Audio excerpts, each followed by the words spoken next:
Hello, everyone, and thank you for joining us today. My name is Ashley Morris, and I lead the Salesforce Talent Alliance. Since we've launched this past June, we've had over 280 of you already join us in the Talent Alliance as partners and customers employing our Talent Alliance members. We've had over 1,000 job seekers who are certified and ready to be hired and land their first role in the ecosystem. And collectively, as our partners, we're reporting over 300 placements of new talent into their first Salesforce role. So thanks so much to all of you who have already joined us. And for those of you who are still learning about the Talent Alliance, I want to give you an overview into what it is and how you can get involved. So the Talent Alliance is comprised of three main pillars. The first is certifying new talent. And so we are really focused on inspiring the next generation of trailblazer talent and working with them to get them trained and certified to land roles in all of your organizations. The second pillar is focused on employer commitment. So as we're training up this new talent, we certainly want to make sure that our partners and our customers are committed to working with us to bring this new talent into their organizations and continue to grow the ecosystem. And the third focus of the Salesforce Talent Alliance is on connections. So we want to ensure that there are opportunities for all of the new talent that's being trained by us and our workforce development partners to connect with all of you, our employers who are committed in this work of growing and diversifying the Salesforce ecosystem. And so since I imagine many of you on this call are here as employers representing Salesforce partners or customers, I want to take a moment to double click into the partner and customer commitment. So when your organization joins the Salesforce Talent Alliance, you commit to three things. The first is to inclusive hiring practices. This is things like removing bias in job descriptions and committing to having a diverse candidate pool. The second commitment is devoting at least 20% of the hiring within your Salesforce practice or department to new talent. And this new talent is anybody who has less than 6 months of paid Salesforce experience. So that could be a mom returning to work. It could be a career changer. It could be somebody reskilling from a different department within your organization. And of course, it can certainly be a new grad as well. So long as this individual has less than 6 months of Salesforce experience, they would count towards your Salesforce new hire goal of 20%. And the final commitment to join the Salesforce Talent Alliance is committing to automatic interviews for certified and location-aligned individuals from Salesforce Pathfinder and Salesforce Military. And we're going to have two special guests representing those organizations here with us in just a moment. Before that, I do want to call out some of the ways in which we support all of our customers and partners who join the Talent Alliance. We support with things like vouchers, opportunities to promote your involvement with the Salesforce Talent Alliance, access to a private LinkedIn group and career fairs, opportunities to earn bonus points on the Trailblazer scorecard, and best of all, of course, an access to incredible talent. And when you open up your talent pipeline to this new talent that's being trained from Salesforce Military and Salesforce Pathfinder, and all of our many workforce development organizations, in addition to people who are just taking the initiative to skill themselves up on Trailhead, you expand your candidate pool to include incredible candidates with rich and diverse experiences. And so without further ado, I'd now like to introduce you to two such candidates. And so I'd like to introduce Zolp to join me on the screen, and she is a Salesforce solution architect at Higher Echelon. Hi, Lauren. And our second special guest is Renee Davis, who is an associate consultant at Horizontal Digital. Hi, Renee. Hi. Great. Well, thank you, ladies, both so much for being here today. We are so excited to have you and learn from you and your experiences. But before we dig into all of the fun Salesforce parts of our presentation today, would love to start off with a quick icebreaker and learn from each of you, what is one piece of advice you wish you could have given yourself at the beginning of 2020? That's such a good question, Ashley. You know what I think I would tell myself? I would tell myself that buying copious amounts of toilet paper and Clorox wipes is just not going to help. No, not going to help this. I love it. Yeah, that would be good advice for the entire population, I think, if we could go back to 2020. Cool. And Renee, what about you? I wish I would have told myself that I would be spending a lot more time at home than I expected, and I probably should consider upgrading my internet speed. Yes, for sure. That is very, very relatable. Great. Well, thank you both so much. And now let's dig into a little bit more about your backgrounds and histories. And let's start at the beginning, how you found Salesforce, what you were doing before, and then how you got to be where you are right now. So why don't we start with you, Renee? Okay. So I graduated from college with a degree in finance with a concentration in real estate, immediately started working in the real estate sector. And kind of over the last 5 or so years of working, I just really felt like I was getting stuck like within that sector and within that space.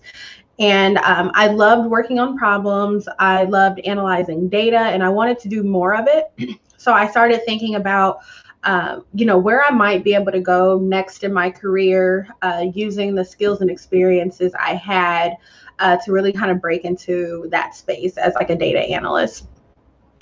Maybe I think it was like 3 years ago, I ran into a Pathfinder at the library, and I noticed her backpack, and I said, I keep seeing stuff about Salesforce. What is Salesforce and what is this Pathfinder program? And she told me, and it sounded really interesting at the time, like too good to be true. Like, what, they're gonna skill me up so I can get a career in tech? Like, what? No way.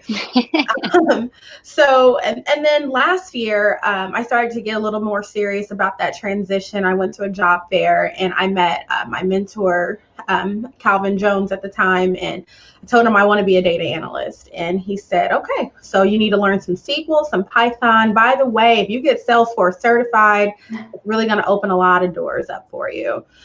So there's that Salesforce again. So I enrolled in some SQL courses at Ivy Tech Community College, and the Pathfinder program opened up applications. I applied and was accepted, completed the program, took my certification, failed the first time. I feel like I need to emphasize that, but I think that failure was great because it definitely made me a better user, an admin, and a teacher. So I teach part-time now with Code Black Indie Inc. I passed the second time, and then the whole world froze down the following week due to COVID. So job hunting was significantly hard. Job hunting during a pandemic. I completed over 50 applications, no responses, no phone screens. I just dived back into learning. I was accepted into Pep Up Tech's nonprofit cloud bootcamp. And then after I completed that, I started working on some projects with Selena Suarez Consulting. She's the founder of Pep Up Tech. And then at that point, I just started doing some reverse prospecting on LinkedIn. I knew that filling out applications wasn't getting me anywhere, so I needed to start reaching out to recruiters. And I made an elevator pitch. I posted that elevator pitch on LinkedIn, not really knowing what kind of response I was going to get. It was an overwhelming response. 5 different companies reached out to me. I started interviewing. Wow. Yeah. And I had offers from 3 different companies. And eventually I accepted an offer with Horizontal Digital. And I also was accepted into the Salesforce Essentials Advisors program, where I help small businesses set up their Salesforce operations. Amazing. Yeah. Awesome. I am so excited to dig a little bit more into your experience with Horizontal Digital. But before we do that, Lauren, would love to hear from you and your story and path to where you are now. Yeah, so similar to Renee, I got a very non-traditional start into Salesforce. I actually joined the U.S. Air Force when I was 18 years old to become a linguist. And I loved every second of my time spent in the military. But unfortunately, about a year after I had enlisted in the U.S. Air Force, I received an unexpected medical discharge, which left me really suddenly unemployed. So my husband at this time was active duty Marine Corps. So we were moving frequently. I want to say about 8 times in a span of 5 years. So, I mean, we're moving all the time. I'm unemployed, and part of the problem being I don't know how to tell my story about my time in the military and what I learned there, what I achieved there. And the other point being that I was just never settled long enough anywhere to kind of dig my feet in and to go network with the local individuals, local businesses, stuff like that. So it had been 3 years that I'd been unemployed. I was a new mother to my first baby boy, and I realized like something has got to change. I've got to get out of this. We need to be able to provide for my son. We don't really want to do this military lifestyle forever. So let's start looking at opportunities. And something that I kept seeing was Salesforce. And a military spouse actually posted a link to the Salesforce program in one of a social media group that I was a part of. And I remember looking at it, but thinking like Renee, like this sounds a little bit too good to be true. And I put it down. I didn't get started. I didn't pick it up. But it was some time later that I kept seeing ads for Salesforce, and I was like, what is this? I'm going to check into it again. And I found the Salesforce military program, and the rest is really history. So Salesforce military commits to training military spouses and veterans on Salesforce. And so I found that program. I jumped in with both feet. And 4 weeks later, so about a month after I got started with Salesforce military, I had my first job as a Salesforce admin. And, another 4 weeks after that, I had my first certification, and it's just, it's grown from there. Now I'm a 9-time certified architect with Higher Echelon. Oh my gosh, say that again for the people in the back. 9-time certified. Oh my gosh, that is an amazing achievement from both of you, really. Your stories are great. And let's talk a little bit about where you are now. So your current role, what that looks like, and your current employer. And sounds like both of you had multiple different opportunities on the table. So why did you choose your employer now? And maybe what can our other employers who are listening in learn from what you share about that? So Renee, why don't we start with you? Okay. I chose horizontal because it was clear from the beginning that they wanted me and that they were committed to my growth and development. Like I said, I had been at my previous organization for 3 years, and I had a great relationship with my manager, and we had a great team culture. So when I was interviewing, I was really trying to kind of pick up on those things from the employer, really getting a sense to understand what kind of team I would be working on, and what my manager was like, and what their working style was like, and to make sure if it worked well for me. Before I even saw an offer letter, they had laid out a plan of how they were going to develop me into a consultant and get me billable on projects, and how they were going to use the skills and experiences that I already had to work on other projects within the organization. So I thought that was just phenomenal. They were a partner, so they are a Salesforce partner, and our company is growing pretty fast right now, and they have a clear plan on how they want to expand the consultancy, and that expansion definitely aligned with my areas of interest in the clouds that I was really interested in working on. And we have great diversity across the board: age, gender, professional backgrounds and experiences. Not everyone is coming into tech from a tech education. So we have a lot of people on our team that are on their second or third career, and I think that is so awesome. I love that. It sounds like such a win. And I love what you talked about them laying out a plan for your development, because that is such a win for both parties. It's good for them to be able to think about, what the long-term impact you can have on the organization is, but obviously so important for you as well to be able to see that future. So that's great. Thanks. And Lauren, what about for you and Higher Echelon? Yeah, so I went to Higher Echelon for a number of reasons, but the main reason being that they had built a reputation for themselves of being a veteran-friendly employer and trusting their people and supporting their people's growth. So very similar to Renee, at that point in my career, I was ready to go to an organization that was going to allow me to grow, but also support me as I grew, because there's not one without the other. And so in talking to Higher Echelon, they seemed like the kind of company that was going to let you come in and really own your own career. And I needed that kind of support. So in talking with them, I just got the feeling that I was going to get that kind of support and be able to grow. And it's evidenced by the fact that I actually joined as a business analyst. I made it clear, I want to be an architect. That's the kind of experience that I want to get. And they got me that experience, and now I am a solutions architect. So they really fulfilled what I thought they would. on. Amazing. And so as you both think about your previous experiences prior to joining the Salesforce ecosystem, how do you think that those experiences impact who you are as a trailblazer or a Salesforce professional today? That is so good. What I think is, as I was in the military, I had to get used to working with a lot of different people. I had to get used to working as a team and towards one goal, not me, we, putting the team above myself. I also had to learn to live with a lot of ambiguity and still be able to operate and, with a sense of ambiguity. Further during my time actually unemployed, I had to learn, to become comfortable with failure, right? Because I was putting myself out there, I was hearing nothing, but I continued to pick myself up and say, we're going to try again, And I think that has been really the secret sauce that's made me successful in my career, is being able to get up after I've failed. 100%. Yeah. Renee, what about for you? Yeah, I think that some of the experiences that I'm drawing on from my previous work would definitely be just serving clients and working one-on-one with clients. So one of the things that I think we were really good about in the real estate industry is keeping the client first. So understanding that if we put our client first, that we're always going to make really good decisions, and that we have to lead and teach with the beginner's mind. So I always try to keep that in the forefront of whenever I'm explaining something to a client, to make sure that it's coming across clear and concise whenever I'm working with them.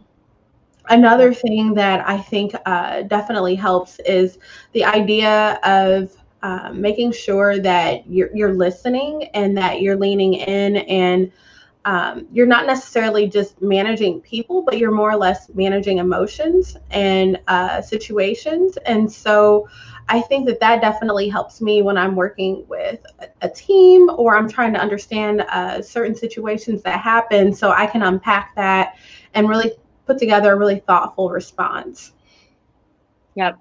Yeah, I love that. And we hear that from employers all the time.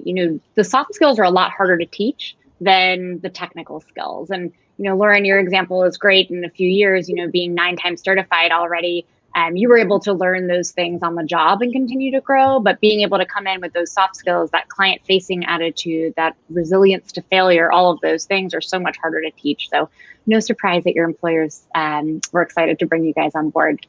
And so I've got one more question for you. And for everyone tuning in, would encourage you all to post your questions in the chat as well, because we'll likely have time for 1 or 2 of those.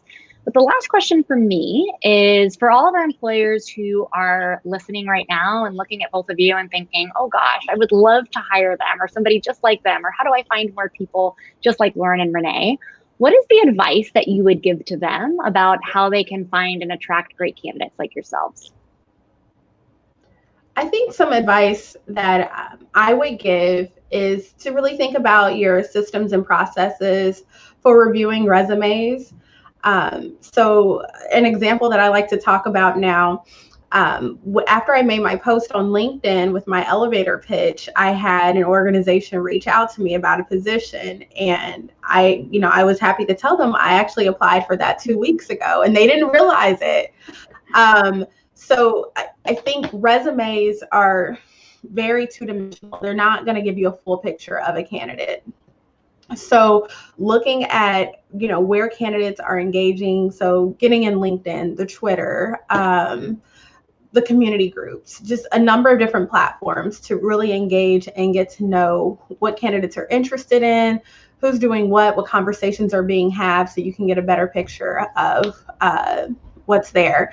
And then rethink your talent development pipeline. So I have to say a lot about Salesforce Pathfinder and Pep Up Tech, but within those 2 programs, I think there's a lot of candidates with tech skills from Salesforce sponsored organizations and that have industry knowledge and experience that is relevant to what I think a lot of the companies in the ecosystem within the consultancies that they're supporting to help solve those complex problems and deliver more value. And I think that for a candidate like me, we're going to examine and approach issues differently and be able to put ourselves in the client's shoes based off of those experiences. So like with Pathfinder, we have a partner hiring hub that you can access to look at different Pathfinders within the program. With Pep Up Tech, there's a lot of opportunities for you to come in and talk about your organization or share maybe a business case with like a class to kind of give them more relevant and hands-on experience when it comes to what you're actually working on in the field and being able to connect with candidates that way. And I still think the local user groups are an awesome way to connect with other candidates because you're going to be able to listen and learn from what people are doing in the space, watch some demos, and just interact with, I think, potential candidates on a deeper level.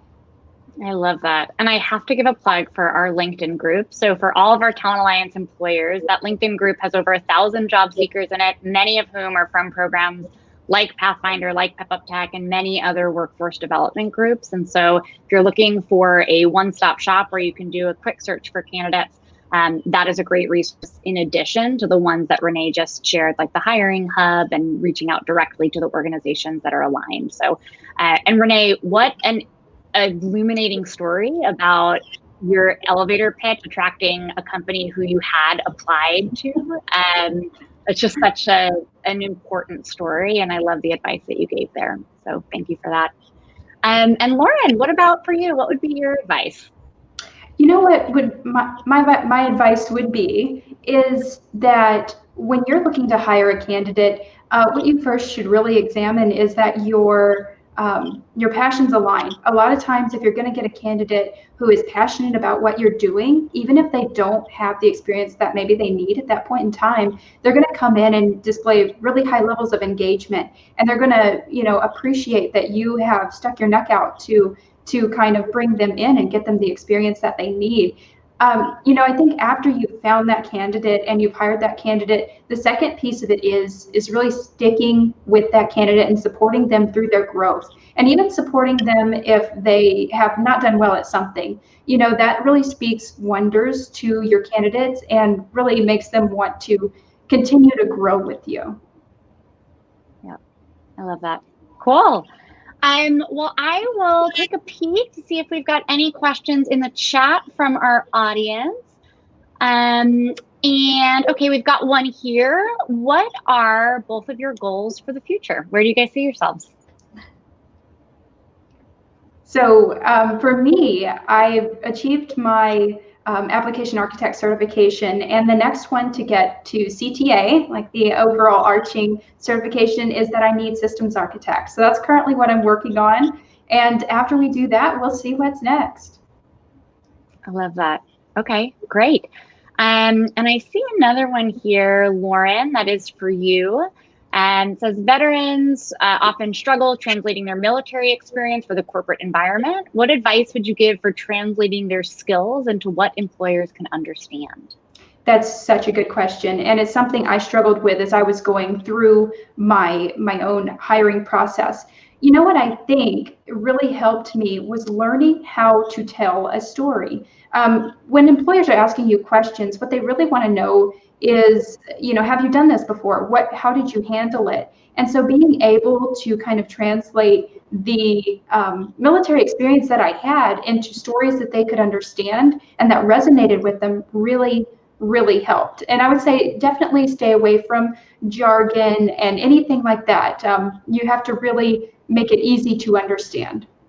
Yep, perfect. Okay, well, I think we've just got time for one last question, which is where employers can learn more about the Talent Alliance, which I am super happy to answer. So I would encourage all of our employers on the line to head to sfdc.co/Talent Alliance. And I think we're going to put that link in the chat for you as well. And that's where you can learn about signing up for the Talent Alliance, making the commitment to growing and diversifying our ecosystem, access to all of these amazing workforce development groups and candidates like Lauren and Renee. And we are super excited to meet those of you who we haven't already. And again, thank you so much for all of you on the call who have already been such incredible partners in this work. And I think that is all the time that we have for today, but thank you so much for tuning in, everyone. You can always reach out to us as well at talentalliance@salesforce.com if you're an employer looking for more information. We'll put that in the chat as well, and we will talk to you all soon. Thanks for joining, and have a wonderful rest of your Tuesday. Thank you.